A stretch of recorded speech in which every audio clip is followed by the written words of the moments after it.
แจ้งการถึงนักเรียนและนักศึกษาที่จบมัธยมตอนปลายม .7 หรือเทียบเท่าเรื่องสมัครเข้าสอบเสียงเรียนในระดับปริญญาตรีและอนุปริญญาที่มหาวิทยาลัยทั้ง4แห่งที่ขึ้นกับกระทรวงศึกษาธิการและกีฬาประจำศกเรียน 2017-2018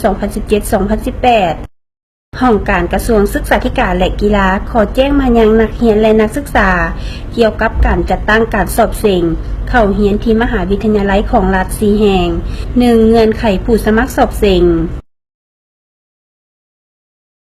2. สถานที่และวันสอบเสียง 3. การซื้อและยื่นคำร้อง นักสอบเสียงสามารถซื้อและยื่นคำร้องได้ที่มหาวิทยาลัยที่ตนสมัครเข้าสอบเสียงแห่งนั้นเลย นักสอบเสียงต้องยื่นคำร้องสมัครสอบเสียงตามวันและเวลาที่กำหนดไว้ช้าสุดก่อนวันสอบเสียง2 วัน มหาวิทยาลัยแห่งชาติขายคำร้องวันที่26 มิถุนายน 2017 และปิดขายคำร้องวันที่19 กรกฎาคม 2017มหาวิทยาลัยจำปาสักขายคำร้องในวันที่3 กรกฎาคมและปิดขายคำร้องในวันที่28 กรกฎาคม ปี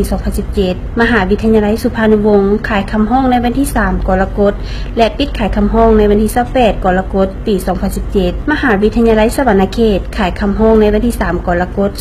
2017และปิดขายคำร้องในวันที่4 สิงหาคม 2017โดยแม้นมหาวิทยาลัยต่างๆเป็นผู้กำหนดแบบฟอร์มคำร้องเองและขายคำร้องในราคาสุดละ 40,000 กีบ 4. สำหรับวีซ่าและเวลาสอบเสียงมีดังนี้